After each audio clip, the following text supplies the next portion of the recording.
सभी को जय मसीह की। यीशु मसीह के नाम से फिर एक बार इस YouTube के चैनल पर आप सबों का मैं स्वागत करता हूं। वचन कहता है आज का दिन यहोवा ने बनाया है और हम सब इसमें आनंदित और मगन हो। आमीन। मेरा विश्वास है सुबह से अब तक परमेश्वर ने आपको सुरक्षित रखा है, संभाल कर रखा है और आने वाले समय में जब हम प्रभु की वाणी को सुनेंगे, उसकी स्तुति उसकी प्रशंसा में अपने आप को समर्पित करेंगे, प्रभु फिर एक बार बड़ी भेद की बातों को स्वर्ग से मुझ पर और आप पर प्रकट करेगा। आमीन।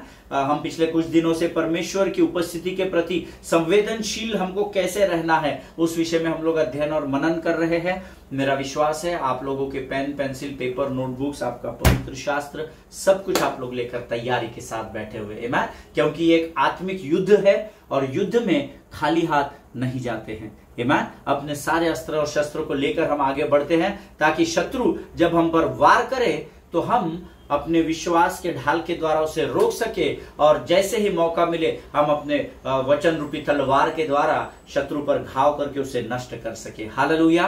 प्रियो, आज हमने जो वचन पढ़ने के लिए चुना है वो पाया जाता है भजन संहिता 33 उसके 13 से लेकर 18 वचनों को हम पढ़ेंगे। भजन संहिता 33 उसके 13 से लेकर 18 वचन। और मैं चाहता हूं आप सब लोग अपने अपने पवित्र शास्त्र निकाल ले ताकि हम एक मन, एक चित्त और एक आवाज में वचनों को पढ़े। आमीन। वचन कहता है Psalms 33 verse 13 says, यहोवा स्वर्ग से दृष्टि करता है, वह सब मनुष्यों को निहारता है, अपने निवास के स्थान से वह पृथ्वी के सब रहने वालों को देखता है, वह जो उन सबों के हृदय को गढ़ता और उनके सब कामों का विचार करता है। कोई ऐसा राजा नहीं जो सेना की बहुतायत के कारण बच सके, वीर अपनी बड़ी शक्ति के कारण छूट नहीं जाता। बच निकलने के लिए घोड़ा व्यर्थ है, वह अपने बड़े बल के द्वारा किसी को नहीं बचा सकता है। देखो, यहोवा की दृष्टि उसके दरवैयों पर और उन पर जो उसकी करुणा की आशा रखते हैं बनी रहती है। हालेलुया। परमेश्वर इन पढ़े हुए वचनों पर हम में से प्रत्येक को आशीष दे। मेरा विश्वास है कि आप सबों ने इन वचनों को मेरे साथ पढ़ा है। आमीन। वचन कहता है The Lord looks down from heaven, he sees all the children of man. यहोवा स्वर्ग से दृष्टि करता है, वह सब मनुष्यों को निहारता है। सब में स्त्री आ गई, पुरुष आ गए, बच्चे, बूढ़े, जवान भी आ गए, उसमें धर्मी भी आ गए, उसमें विधर्मी भी आ गए। हालेलुया। एक बात याद रखना है, हमको स्मरण रखना है कि यीशु मसीह सिर्फ विश्वासियों का या मसीही लोगों का परमेश्वर नहीं है, यीशु मसीह सारे संसार का परमेश्वर है। हालेलुया। क्योंकि उसने सारे संसार को बुलाया है। उसने सिर्फ मेरे और आपके लिए नहीं परंतु संसार में जितने लोग हैं और जितने आने वाले हैं उन सबों के लिए कलवरी पर अपनी जान दी है। आमीन। प्रियो, वचन कहता है वो स्वर्ग से सब मनुष्यों को अर्थात सारी पृथ्वी को निहारने वाला परमेश्वर है। आमीन। अपने निवास के स्थान से वह पृथ्वी के सब रहने वालों को देखता है। From where he sits enthroned he looks out on all inhabitants of the earth. Hallelujah.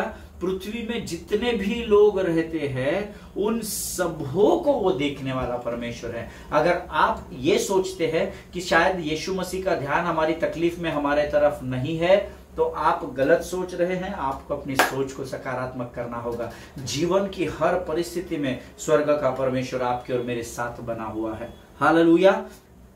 वचन कहता है कोई ऐसा राजा नहीं, वह जो उन सबों के हृदयों को गढ़ता और उनके सब कामों का विचार करता है। मेरा और आपका परमेश्वर इतना महान परमेश्वर है जिसने हमारे हृदय को तैयार किया है और वो कहता है हमारे हर एक काम का वो विचार करता है। कई बार हम अरे मैं बीमार हूं, मैं चंगा हूं, आप सोच रहे हैं नकारात्मक, पर उसी समय परमेश्वर आपके कामों का विचार सकारात्मकता से कर रहा होता है। हालेलुया। प्रियो, ऐसी कोई आपके जीवन की, मेरे जीवन की बात नहीं जिसे स्वर्ग का परमेश्वर यहोवा जानता नहीं है। वो लगातार आपके और मेरे बारे में सोचता रहता है, विचार करता रहता है, कैसे मैं इसे इस परिस्थिति से निकालूं, मुझे इसके जीवन में ये अच्छी बात करना है, ये अच्छी आशीष देना है। हर समय, हर पल, हर क्षण वो मेरे और आपके बारे में सोचता है। आगे वचन कहता है कोई ऐसा राजा नहीं जो सेना की बहुतायत के कारण बच सके, वीर अपनी बड़ी शक्ति के कारण छूट नहीं जाता। The king is not saved by his great army. A warrior is not delivered by his great strength. Hallelujah. चाहे आप अपने कितने भी बल का इस्तेमाल करें, ताकत का इस्तेमाल करें, आपके इन्फ्लुएंस का इस्तेमाल करें, आपकी बुद्धि, समझ, ज्ञान का इस्तेमाल करें, लेकिन इन सबों का इस्तेमाल करने के बाद भी वचन कहता है कोई भी नहीं बच सकता है। तो फिर प्रभु अगर हमको बचना है तो क्या करना है? यीशु मसीह को अपना उद्धारकर्ता कबूल करना है। Hallelujah, amen. As simple as that. कोई इसमें डिफिकल्ट नहीं है। पवित्र शास्त्र is not a rocket science जिसको सोचने समझने के लिए हमें बहुत पढ़ाई करनी पड़ती है, बहुत बुक्स। नो नो नो, आपकी छोटी सी प्रार्थना भी परमेश्वर के स्वर्ग को हिलाती है। हालेलुया। और आप जब छोटी सी प्रार्थना भी करते हैं, when you do the compassionate prayer, तो परमेश्वर आपकी प्रार्थना को सुनता है। वो दुनिया का सारा काम छोड़कर पहले आपकी प्रार्थना के उत्तर को देने में व्यस्त हो जाता है। हालेलुया। कोई ऐसा राजा नहीं जो सेना, आप कितनी भी ताकत लगा ले, चाहे स्वयं की, चाहे धन और अपनी जमीन और जायदाद और अपने पावर और इन्फ्लुएंस के द्वारा कई लोगों को भी आप आपके सामने खड़ा कर दे कि वो आपको बचा सके, तो वचन कहता है ऐसा संभव नहीं है। हालेलुया। सो फिर पास्टर जी हमने क्या करना चाहिए? धन्य है वो जाति जिसने बिना देखे यहोवा पर विश्वास किया है, परमेश्वर पर विश्वास किया है। तुमको परमेश्वर के अधीन होना है और तब शैतान का सामना करना है, तब वो तुम्हारे सामने से भाग निकलेगा, ऐसा वचन में लिखा है। हालेलुया। सो हमको अपने आप को प्रभु को शरण जाना है। आमीन। 17 वचन कहता है, बच निकलने के लिए घोड़ा व्यर्थ है, वहां अपने बड़े बल के द्वारा किसी को नहीं बचा सकता है। हालेलुया। घोड़ा आपको लेकर तो दौड़ सकता है पर बचा नहीं सकता। आमीन। वो जितनी स्पीड से आपको लेकर भागेगा, जितनी स्पीड से, हम सब जानते हैं इतिहास में झांसी की रानी के बारे में लिखा हुआ है ना, उनके घोड़े ने उनको बहुत दूर तक सुरक्षित लेकर गया, लेकिन एक स्थान ऐसा आया जहां घोड़ा भी थक गया था, सब कुछ समाप्त हो गया। हालेलुया। सो एक बात याद रखिए, घोड़ा मतलब यहाँ पर परमेश्वर आपके लिए एक्चुअल हॉर्स की बात नहीं कर रहा है। बच निकलने के लिए घोड़ा, यानी आप अगर किसी संकट में फंसे हैं, उससे बचने के लिए आप कितनी भी स्पीड से क्यों ना आगे निकल रहे हो, ये कर लेता हूं, वो कर लेता हूं, इसमें से निकल जाऊंगा, ऐसा कर लूंगा, वैसा कर लूंगा, आप कितनी भी कोशिश क्यों ना कर ले, परंतु आपके लिए वो कोशिश व्यर्थ रहेगी, ऐसा वचन में लिखा है। आमीन। सो हमको क्या करना चाहिए? सेम आंसर, परमेश्वर के अधीन हो जाओ और शैतान का सामना करो। आमीन। आगे वचन कहता है, बच निकलने के लिए देखो, यहोवा की दृष्टि उसके डरवैयों पर और उन पर जो उसकी करुणा की आशा रखते हैं बनी रहती है। Hallelujah. You must keep your faith and hope in the Lord. आमीन। अगर आप संसार और शत्रु की बातों से बचना चाहते हैं और आगे बढ़ना चाहते हैं, तो आपको यहोवा पर अपनी आशा को थाम कर रखना होगा। No no, whatever may be my situation today lord, प्रभु चाहे मेरी परिस्थिति आज कैसे भी क्यों ना हो, परंतु मैं विश्वास करता हूं प्रभु, क्योंकि मैं अपनी आशा को तुझ पर लगाए हूं। हालेलुया। हमेशा याद रखिए, हमेशा याद रखिए, मेरा और आपका सहारा केवल स्वर्ग का परमेश्वर है। आमीन। Never give up in your life, never give up. I am not saying that you are not facing any problems, और आपका प्रॉब्लम बड़ा है, मेरा प्रॉब्लम छोटा है, या मेरा बहुत बड़ा है ब्रदर, आपको मालूम नहीं, आप तो छोटी सी नो नो, आपकी समस्या कितनी भी छोटी और बड़ी क्यों ना रहो, पहली बात तो समस्या कभी छोटी होती नहीं है, क्योंकि जिस समय हम उस समस्या में फंस जाते हैं तो हमारे लिए वो गोलियात के समान ऊंची हो जाती है या बड़ी हो जाती है। आमीन। लेकिन प्रभु का मैं धन्यवाद देता हूं जिसने मुझे वचन के द्वारा ये सिखाया कि अमित, मेरी करुणा और मेरी दया तेरे लिए काफी है, मेरा अनुग्रह तेरे लिए काफी है, तो मुझ पर आशा बनाकर रखना, मुझे छोड़ना नहीं, और परख कर देखना कि यहोवा कैसा भला परमेश्वर है। हालेलुया। परमेश्वर इन बातों को समझने में आपकी सहायता और मदद करे। प्रभु दिन प्रतिदिन हमको बचाता है, दिन प्रतिदिन हमें तकलीफों से नजात दिलाता है, चाहे परिस्थितियां कैसे भी क्यों ना हो, परमेश्वर हर बार हमारे साथ इमैनुअल बनकर संग संग खड़ा होता है। आमीन। वही परमेश्वर आज फिर एक बार इस समय हमारे मध्य में है। हम प्रभु का धन्यवाद दें, क्योंकि प्रभु ने इन वचनों के द्वारा हम में से बहुतों से बातचीत की है।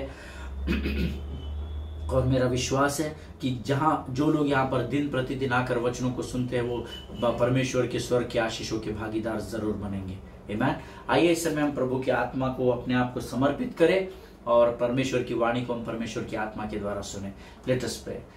Thank you Jesus. धन्यवाद यीशु, धन्यवाद यीशु, धन्यवाद यीशु, धन्यवाद यीशु। तू महान है राजा, तू जीवित परमेश्वर है। तेरी स्तुति करते हैं, तेरी प्रशंसा करते हैं राजा। तू आदर और महिमा के योग्य है। हम तुझे हे अब्बा हे पिता कहकर अधिकार के साथ तेरे सामने इस सुंदर समय में आते हैं राजा। अपने आप को नम्र और दीन करते हैं। जाने अनजाने में हमसे हुए गुनाहों की हम तुझसे क्षमा चाहते हैं। हे परमेश्वर, अपने लहू से धोकर शुद्ध कर और हमारे भीतर स्थिर आत्मा को नए सिरे से तू तैयार कर परमेश्वर पिता। प्रभु जी, इस समय हम प्रार्थना करते हैं उन तमाम लोगों के लिए राजा जिन्होंने सुबह से लेकर इस समय तक हमारे लिए प्रार्थनाएं की है। प्रभु जी, उनमें से हर एक को नाम बना आशीषित कर। उनको लगने वाली हर एक जरूरत को अपने स्वर्गीय भंडार से तू पूर्ण कर राजा। प्रभु जी, हम प्रार्थना करते हैं उन तमाम भाई बहनों के लिए जिनकी प्रार्थना की विनतियां हम तक पहुंचाई गई है राजा। तू उनमें से हर एक के साथ हो। उनको लगने वाली हर एक जरूरत को तू अपने स्वर्गीय भंडार से पूर्ण कर राजा। तेरी इच्छा योजनाएं उनके जीवन में पूर्ण कर राजा। और वे सारे लोग जो तेरे पास बड़ी आशा से करुणा से आते हैं राजा, बड़े विश्वास के साथ आते हैं, वे सारे लोग प्रभु तेरे राज्य के पवित्र बर्तन बनकर तेरी गवाही का कारण बन सके राजा। प्रभु जी, आज जिन वचनों के द्वारा तू हमसे बातचीत करने जा रहा है प्रभु, उसे समझने के लिए लगने वाली स्वर्गीय बुद्धि, ज्ञान और समझ से भरकर तैयार कर पिता। प्रभु जी, हम प्रार्थना करते हैं ये वचन हमारे जीवन के लिए और हमारे द्वारा औरों के लिए आशीष और आदर का कारण होने पाए। प्रभु जी, फिर एक बार हम अपने आप को इस समय यीशु मसीह के लहू में सुरक्षित करते हैं। शत्रु की हर एक युक्ति योजनाओं को, हमारे विरोध में खुलने वाले शत्रु के हर एक मुख को यीशु नासरी के नाम से हम बंद करते हैं परमेश्वर पिता। सारी बातों में महिमा तुझको देते हैं। आगे के समय को तुझे सौंपते हुए इस विनती को धन्यवाद के साथ यीशु नासरी के नाम से मांगते, सुन और बड़ी दया से ग्रहण कर। आमीन, आमीन, हालेलुया। फिर एक बार मैं आप सबों का स्वागत करता हूं। पिछले 10-12 दिन से तकरीबन 2 हफ्तों का समय हो चुका है और हम लोग शायद मुझे याद नहीं पर 10-12 दिन हो गए हैं और हम लोग लगातार परमेश्वर के उपस्थिति के प्रति संवेदनशील कैसे हमको रहना है, how we need to be sensitive in the presence of God and how to recognise the presence of God, इस विषय में हम लोग सीख रहे हैं। और मैं जब भी अध्ययन को बैठता हूं तो बहुत सारे नोट्स होते हैं, बाइबल हैं, अलग अलग बाइबल लेकर बैठता हूं। वो इसलिए बैठता हूं क्योंकि जितना अधिक आप अपने आप को इन बातों को समर्पित करेंगे, मैं आपको गारंटी देता हूं उतनी अधिक गहराई में आपको परमेश्वर लेकर जाएगा। जितना अधिक आप अपने आप को नम्रता और दीनता के साथ प्रभु के वचनों में समर्पित करेंगे, परमेश्वर उतने गहराई में आपको लेकर जाएगा। हालेलुया। परमेश्वर चाहता है कि हम सर्वसाधारण लोगों की तरह जीवन न जिए। We are not ordinary people but you all know that we are an extraordinary people. Hallelujah. हम अलौकिक लोग हैं क्योंकि हम परमेश्वर के चुनी हुई प्रजा हैं। आमीन। कल मैं आपको बता रहा था कि जब आप तैयारी के साथ कलीसिया में प्रवेश करते हैं तो परमेश्वर की उपस्थिति में बने रहना या परमेश्वर की उपस्थिति में खो जाना आपके लिए आसान हो जाता है। आमीन। कल का जो हमारा अध्ययन था, बहुत सारे लोगों के मुझे फोन कॉल्स आए, मेरे मित्रों के आए, कुछ पासबान थे, अलग अलग क्षेत्रों से, अलग अलग स्टेट से मुझे फोन आए और उन्होंने कहा कि पास्टर हमें ये सारी बातें मालूम थी, पर कुछ लोगों ने कहा कि हम आपको धन्यवाद देते हैं क्योंकि आपने हमें फिर एक बार स्मरण कराया। आमीन। हम मनुष्य हैं, हम कई बार भूल जाते हैं संसार और शरीर की अभिलाषाओं में। कई बार प्रियो हम लोग इतने व्यस्त हो जाते हैं कि जो हमने शुरुआत के दिनों में प्रभु से पाया था वो हम स्मरण नहीं करते हैं। आमीन। एक पासबान ने मुझे कहा कि पास्टर आपने एकदम सही बात कही कि हमको बोझ को लेकर नहीं परंतु आत्मा की तैयारी के साथ आनंद को लेकर कलीसिया में प्रवेश करना है। क्योंकि प्रियो परमेश्वर का वचन कहता है आनंद और धन्यवाद के साथ परमेश्वर के फाटकों में प्रवेश करो, दुख और बोझ के साथ नहीं लिखा हुआ है। आमीन। Word is so specific. पवित्र शास्त्र इतना सटीक बात करता है कि हमको उस पर सोचना है, मनन करना है, अध्ययन करना है। लेकिन अक्सर हमको संसार और शरीर की अभिलाषा इतना कमजोर कर देती है कि हमको आगे की बात समझ में नहीं आती है। शत्रु चालाक है, इस बात को याद रखिएगा। आमीन। Yesterday I told you that if you come to church in the spirit, it would change your experience in church. अगर आप आत्मा में होकर ही कलीसिया में प्रवेश करेंगे तो आपके लिए कलीसिया का अनुभव एक अलग ही अनुभव हो जाएगा। फिर आप पास्टर का मॉकिंग नहीं करेंगे, उनकी मजाक नहीं उड़ाएंगे। फिर आप आपके इधर की बहन क्या कर रही है, उधर का भाई क्या कर रहा है, वो आंटी क्या कर रही है, वो बुजुर्ग अंकल क्या कर रहे हैं, आपका ध्यान लोगों की तरफ रहेगा ही नहीं। आमेन। आज वो वर्शिप लीडर ने सुर में नहीं गाया, कुछ भी गाते हैं भैया, कुछ भी बजाते हैं भैया, लाइट कितनी चमक रही थी, साउंड कितना, नहीं।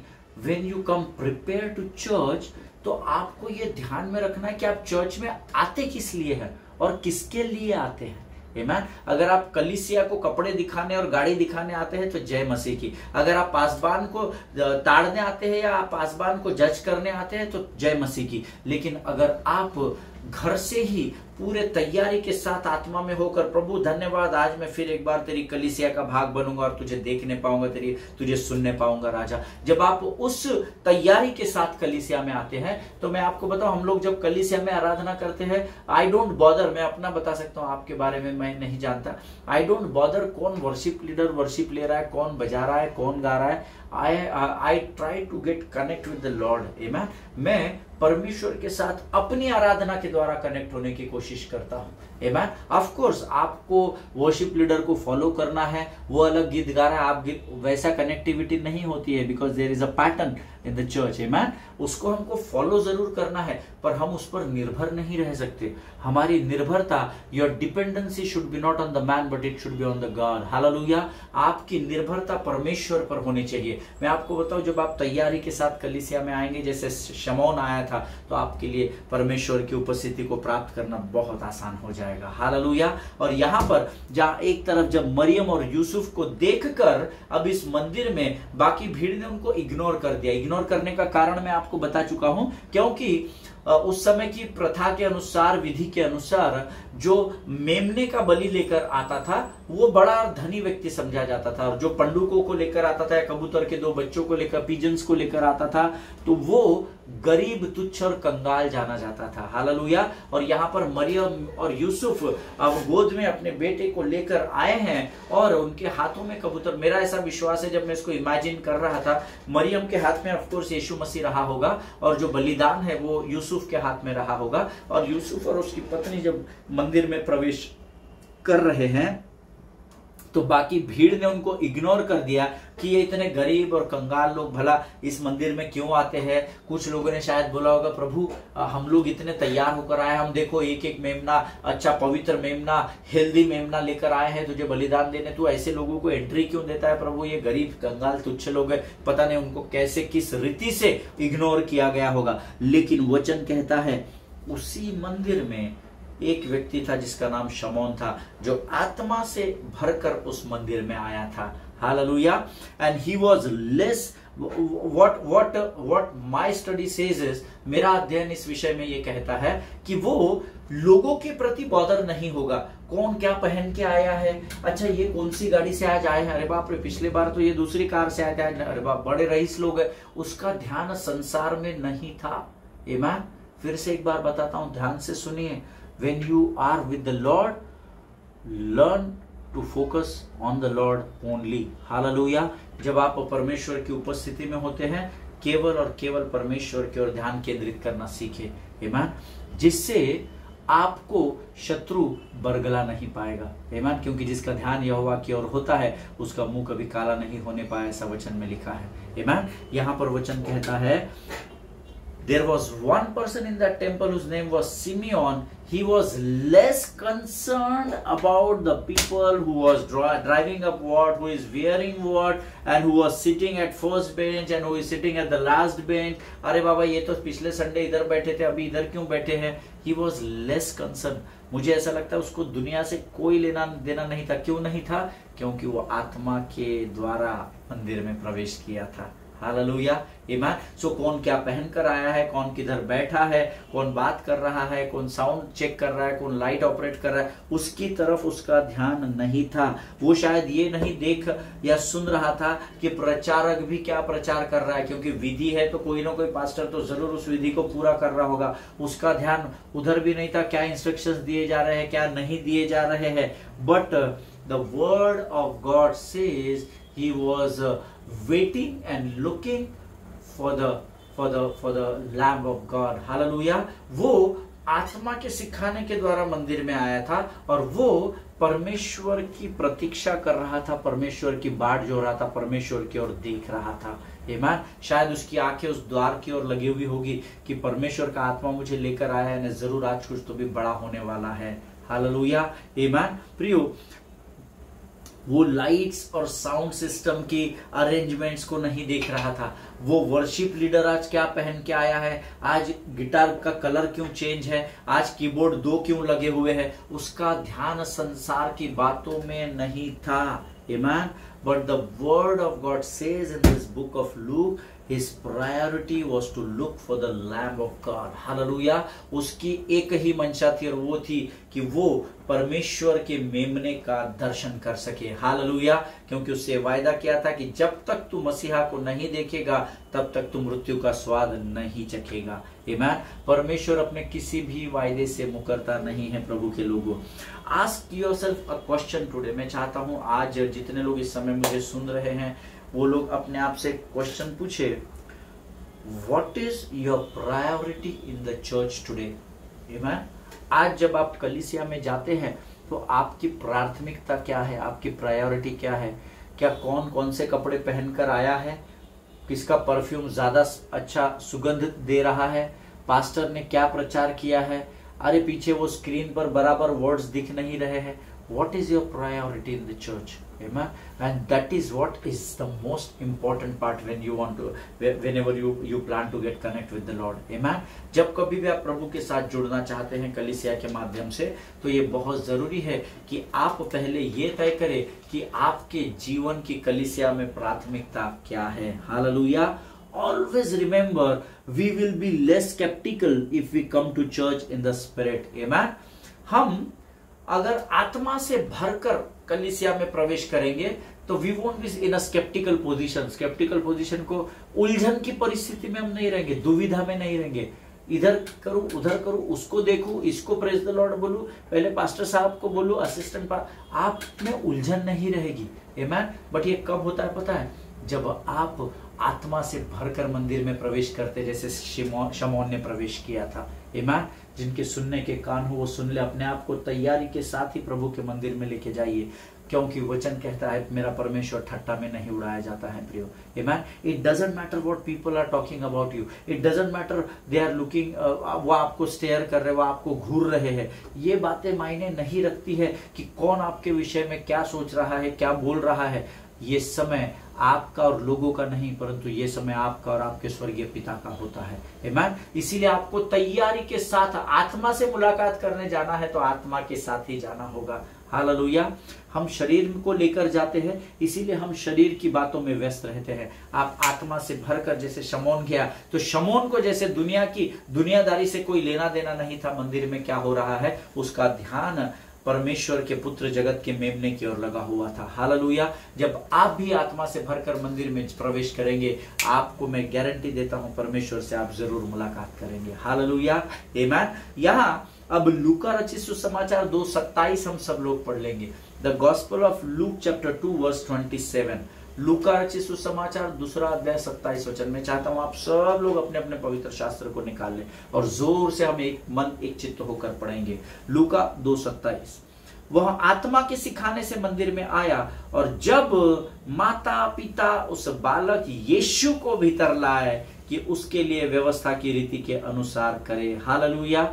फिर से एक बार हम पढ़ेंगे वचन, जितनी बार पढ़ेंगे उतना अधिक आपको वचन से प्रेम होगा। वचन कहता है लूका 2:27 में, वह आत्मा के सिखाने से मंदिर में आया और जब माता पिता उस बालक यीशु को भीतर लाए कि उसके लिए व्यवस्था की रीति के अनुसार करे। आमीन। जहां सारा संसार मसीहा की बाट जो रहा है, हर इंसान अपने बुद्धि, सोच और बल और ताकत के अनुसार परमेश्वर की प्रतीक्षा में व्यस्त है कि कब प्रभु आएगा और हमें रोमी सरकार की बंधुआई से छुड़ाएगा।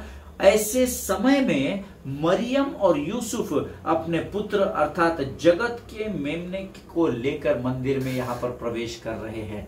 आमीन। जहां सारा संसार उसी मसीहा को ढूंढ रहा है, उसी की प्रतीक्षा कर रहा है। और अब देखिए वो समय आता है जब उसके माता पिता उस बालक यीशु को उस मंदिर के भीतर लेकर आते हैं। हालेलुया। आमीन। बहुत बार लोग मुझसे प्रश्न पूछते हैं कि ब्रदर, हमें अब पुराने नियम को फॉलो करना है क्या हमें व्यवस्था को फॉलो करना चाहिए या नहीं? शायद हो सकता है आप लोग जो मुझे इस समय सुन रहे हैं या देख रहे हैं, शायद आपका भी ये प्रश्न हो सकता है कि क्या हमको व्यवस्था को, तो पुराना नियम है ना पास्टर साहब, हम तो गीत गाते हैं ना, विधियों का वह लेख जो विरोध में था मिटा डाला, वो राजाओं का राजा है, वो प्रभुओं का प्रभु है। ये गीत के द्वारा भी एक व्यक्ति ने मुझे एक बार ऐसा पूछा था जब मैं इस गीत को गा रहा था कि पास्टर साहब इसका मतलब ये है ना कि अभी हमारा जीवन सब सिर्फ और सिर्फ नए नियम पर ही आधारित है? तो मैं उनको देखने लगा, मैंने कहा हम प्रार्थना करेंगे ब्रदर, और जब भी प्रभु अगुवाई करेगा मैं जरूर आपको इसके उत्तर को दूंगा।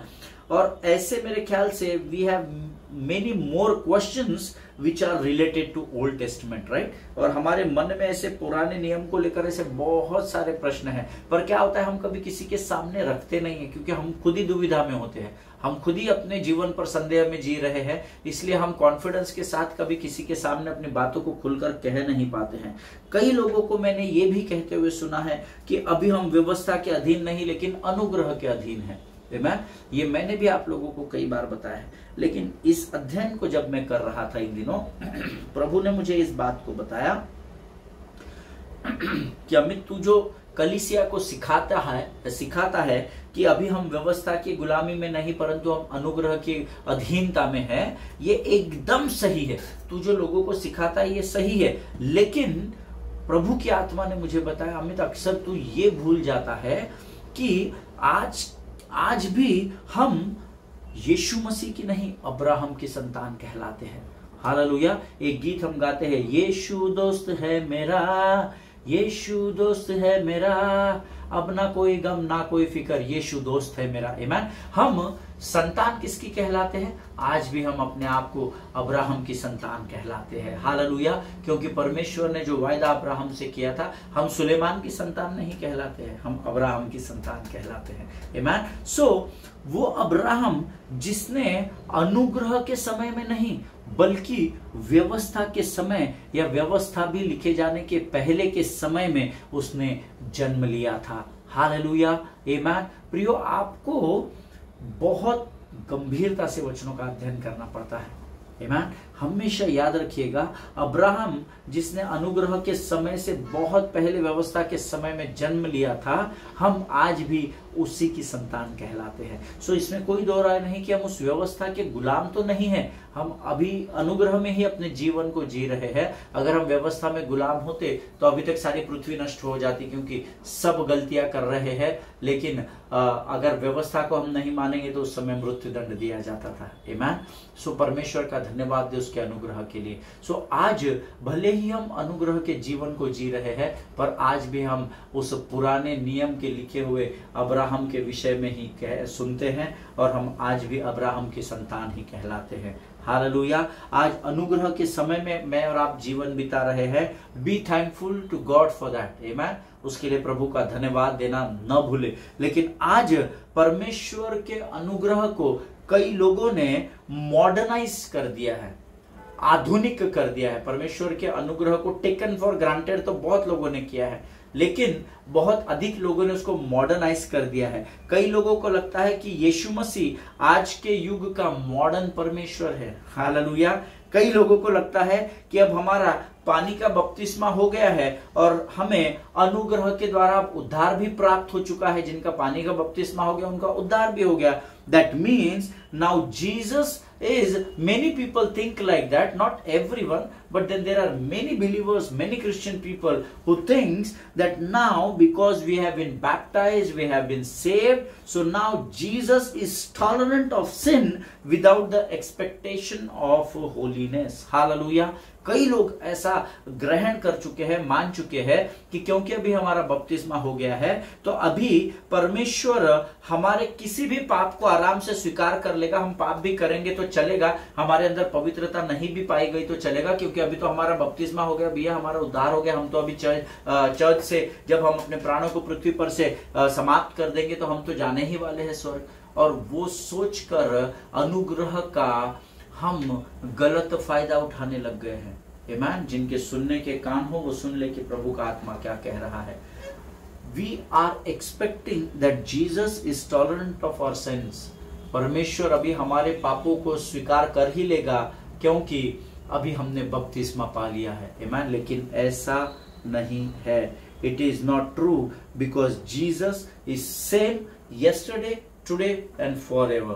His word says, because I am holy, क्योंकि मैं पवित्र हूं इसलिए तुम भी पवित्र बने रहो। हालेलुया। जिनके सुनने के कान हो वो सुन ले, आमीन। आज हम यहाँ पर समाप्त करेंगे। प्रभु का मैं धन्यवाद देता हूँ इन सुंदर वचनों के लिए। कल हम इससे आगे की बातों में अध्ययन में जाएंगे। मैं चाहता हूँ इस समय हम अपनी आंखों को बंद करें और हम प्रार्थना करें। खुदावन प्रभु यीशु नासरी के नाम से इस सुंदर और पवित्र समय के लिए हम तुझे धन्यवाद देते हैं राजा। प्रभु तू महान और जीवित परमेश्वर, आज के वचनों के द्वारा तूने हमसे बातचीत की, हम तेरा लाखों लाख धन्यवाद देते, अपने आप को नम्र और दीन करते हैं। प्रभु जी परमेश्वर पिता, इस समय हम अपने आप को यीशु मसीह के लहू में डुबोते हैं। इन वचनों के द्वारा हम औरों के लिए आशीष बन सके, ऐसी सामर्थ्य से भरकर तैयार कर। सारी बातों में महिमा तुझको देते हैं, आगे के समय को तुझे समर्पित करते हैं और इस प्रार्थना को धन्यवाद के साथ यीशु नासरी के नाम से मांगते, सुन और बड़ी दया से ग्रहण कर, आमीन। हालेलुया। मेरा विश्वास है जरूर परमेश्वर ने आज इन वचनों के द्वारा आपको आशीष दी होगी। जितनों ने आशीष पाई है अपनी गवाहियों को आप जरूर अपने YouTube के कमेंट बॉक्स में जाकर लिखिएगा। परमेश्वर आपको बड़ी बरकत और बड़ी आशीष दे। हम कल फिर मिलेंगे एक नए अध्ययन के साथ, इसी विषय को लेकर जो भी बातें प्रभु लेकर आएगा। स्वस्थ रहे, सुरक्षित रहे, एक दूसरे के लिए प्रार्थना करते रहे, अपने पासबानों के लिए, उनके परिवारों के लिए जरूर प्रार्थना करें। सभी को जय मसीह की। God bless you all.